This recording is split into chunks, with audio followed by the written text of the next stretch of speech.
Assalamualaikum warahmatullahi wabarakatuh. Hello everyone. In this video, we will presenting the material of syntax course. It's about grammatical function. Before we starting the presentation, I will introduce our group. They are Witiza, Halwa, Irdatul, Qolbi, Sulistiyani, and me Muhammad Sholahuddin. Okay, the first material will be delivered by Tia. Time is yours. Okay, the first material is about definition of a grammatical function. A grammatical function is the syntactic verbally the word or phrase in the sentence. It is determined by the words or phrases position in the sentence. Jadi, a grammatical function itu adalah peran sintaksis yang dimainkan kata dari frasa dalam sebuah kalimat. Okay, the first is about subject. Okay, there are many functions of subject. For the first one is subject function. For the example of the sentence, the tiger can't pray at night. This is active sentence. And then, prey hunted by the tigers at night. This is passive sentence. The tiger becomes the subject of active sentences, not inside of preposition. But when in passive sentences, the tiger becomes the logical subject because inside of preposition. This phrase, tigers hunted, psychological subject and grammatical subject need not coincide. The psychological subject is this phrase. It is what was called the topic. Jadi, the tiger di dalam kalimat aktif ini berfungsi sebagai subjek, dan ketika berada di dalam kalimat pasif, the tiger menjadi the logical subject. Dan this phrase, tigers hunted. Jadi this phrase ini berfungsi sebagai psychological subject atau yang biasa disebut juga dengan topic. And then the second one is infinitive phrase or non-finite clauses. For the example of the sentences is Fiona hoped to meet the Prime Minister. Fiona is the understood subject of meet the PM. Fiona is, so to speak, doing the hoping, and Fiona is the person who is to do the meeting. Jadi Fiona di sini melakukan dua aksi, yaitu hope dan meet. Jadi dia berfungsi sebagai infinitive phrase or non-finite clauses. The third is the verbs have two complements, a noun phrase and an infinitive. For the example, Susan wanted Jen to study German. Susan menginginkan Jen untuk belajar bahasa Jerman. Jen is the target of Susan wanted to be able to do study. So from the infinitive phrase to study, it is understood that the subject Susan has been controlled by a noun phrase.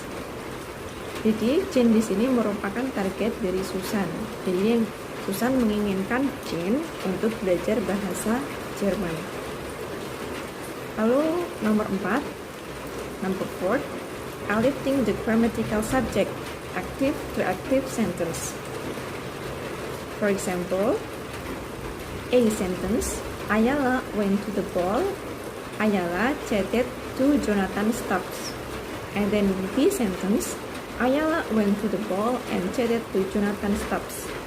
The two sentences in 4A yield the single sentence in 4B by the ellipsis of the grammatical subject Ayala in the second sentence. Only the grammatical subject can be ellipted. Ini sangat mudah. Ketika ada kalimat di dalam kalimat A, Ayala went to the ball, lalu Ayala chatted to Jonathan Stubbs. Itu bisa dielipsikan menjadi Ayala went to the ball and chatted to Jonathan Stubbs. And then number 5, lifting the grammatical subject active to passive sentence. For the example, A sentence, Ayala went to the ball. Ayala was chatted to by Jonathan Stubbs. And then B sentence, Ayala went to the ball and was chatted to by Jonathan Stubbs. Seperti contoh yang nomor 4 tadi, the grammatical subject that is omitted on the way from BA to BB examples. Furthermore, the understood subject of the second clause in 5B is controlled by the initial grammatical subject. Jadi ayala, ada dua ayala dalam kalimat A, lalu digabungkan menjadi satu dalam kalimat B. Menjadi ayala went to the ball and was chatted to by Jonathan Stubbs. Okay, the next material will be presented by Muhammad Sholahuddin. The grammatical subject, noun phrase, is central. Take a look at the example. In 6b, the word all is part of the noun phrase all the three girls. That noun phrase is the subject, and all can float out of the noun phrase to a position next to the finite verb as in 6b. Subjek sentralnya berupa noun phrase, the tigers, dan all adalah bagian dari noun phrase, the tigers. Dan all sendiri juga dapat muncul kepada verba finite yang berada di setelahnya, yakni come to, atau gampangnya dapat menjelaskan verba tersebut. Okay, next number 7. Only subject noun phrase allow all and both to the flute. Take a look at the example. Only subject noun phrase allow all and both to flute. In 7a, all is part of the non-subject phrase. All the foxes and cannot flute to the left of the finite verb, as shown by the unacceptable 7b, nor to the right as in the unacceptable 7c. 7b dan 7c adalah unacceptable. Pada intinya modifier all tidak dapat di-flute di sebelah kiri finite verb atau di sebelah kanan noun phrase, karena hanya subject noun phrase, the foxes, yang dapat menerima flute dari modifier all. Seperti contoh di 7a, all the foxes. And the next, number 8. Quantifier can flute out of subject noun phrase in both active and passive clauses as shown by 8a and 8b. Quantifier all dapat muncul baik sebelum maupun setelah noun phrase, entah itu dari active sentence atau passive sentence. Okay, and then number 9. Subject control the understood subject of non-finite clauses. Take a look at the example. The clauses, the interpretation of reflexive pronoun inside single clauses, this is shown in 9, where Augusta and herself refer to the same woman called Augusta. Interpretasi dari reflective pronoun herself dapat dalam sebuah single clause, ya, klausa tunggal, dikontrol oleh subjek, karena antara herself dan Augusta merujuk pada wanita yang sama. Jadi, untuk memahami herself, posisi Augusta sangat berperan. Okay, the next one is the properties do not always converge on one noun phrase. Take a look at the example. The psychological subject of 10 is this document, which does not agree with is in number and person and is not the grammatical subject.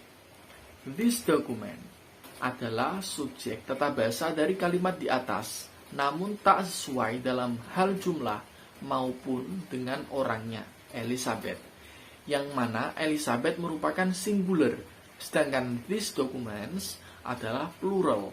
Maka dapat disimpulkan bahwa properti tidak terpusat pada satu frasa, melainkan dihubungkan dulu dengan makna dan konteks kalimatnya. Okay, the number 11. Analogous change only show up in the pronoun. Take a look at the example. In 11a, even is the nominative case as the traditional formula past it, and mashu is in the accusative case. In 11b, masha is in the nominative case, and even is in the accusative case. Analogous change only show up in the pronoun in English, as in I passed him and he passed me. Dalam contoh, Terdapat dua kasus yang berbeda. Untuk yang berbahasa Rusia merupakan kasus nominatif, dan yang di dalam kurung adalah kasus kausatif. Kemudian, analogi dapat muncul apabila objek diubah menjadi kata ganti.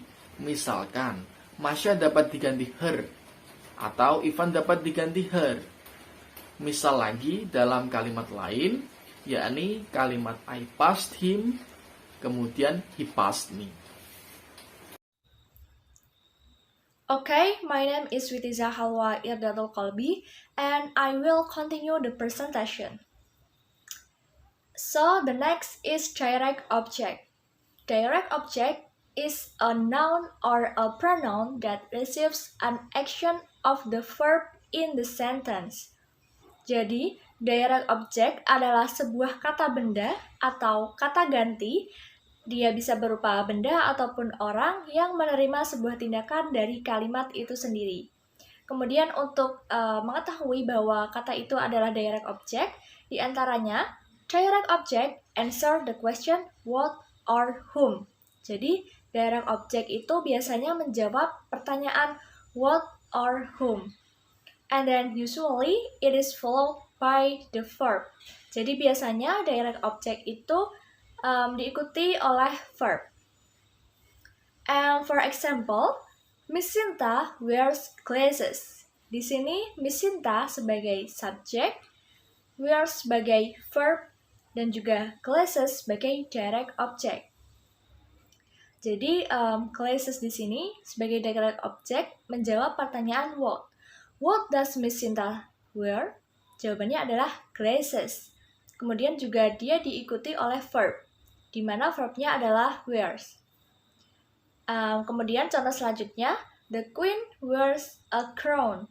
The queen sebagai subjek, wears sebagai verb, dan juga a crown sebagai direct object. Next is indirect object. Indirect object is the noun or pronoun that receives the direct object. Jadi, indirect object adalah kata benda atau kata ganti yang menerangkan untuk siapa tindakan itu dilakukan.